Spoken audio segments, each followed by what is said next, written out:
Hi and welcome back to the New Testament in a Year. We're on day 182 and we're in Acts 21. And today I thought it'd be good just to quickly look at the whole idea of prophecy, because it comes up a couple of times in our reading today.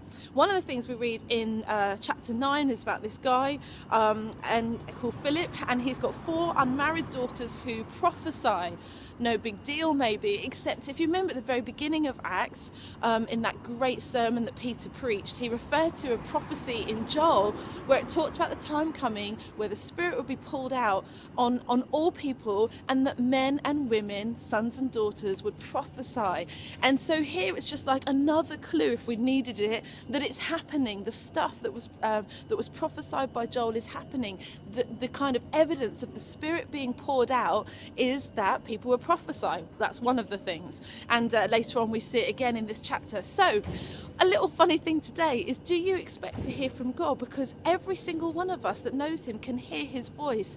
Jesus himself said that his sheep know his voice, and we can all hear him, and we hear him in lots of different ways. You know, often it's just that sense in our heart of a sense that he's saying something to you. So often it's through this, that as we're reading it, a verse will pop out at us that will particularly either challenge us or encourage us.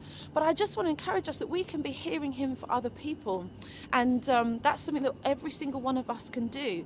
And so it might be that you just get a sense again that God wants to, it's like something just flutters into your head and you're like, that didn't feel like me, and so that might be something that you could then share. I wonder if God is saying this to you. Some people, I've never had this, but they get like words written over someone, and it's like, oh, that's weird. In their mind's eye, they see that. Sometimes people experience like a physical pain in their body.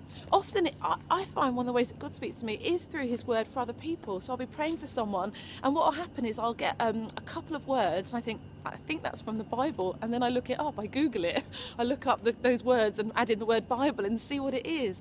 But usually what it is, it's a sense, someone's described it, it's like a butterfly landing. It's really, really, it's really soft. It's not like, thus saith the Lord, but it's just this little sense. And all I would encourage you, and it's what I'm doing to encourage myself too, is that when you think God is speaking, share it. And if we share it gently and humbly, it's never going to offend someone. Most of us love it when someone else comes up to us and says, I could be wrong, but I think God wants to encourage you or say this to you and remind you of how much he loves you, whatever it is. It's amazing when someone else does that for me, and I want to be someone that does that lots for other people. So the word for today is, let's be listening out to God. Just as those 4 unmarried daughters prophesied, just as the other guy did when he bound his hands, just that it's part of what it means to know him, is that we know his voice. So let's do that for one another and for others today. God bless you. See you soon.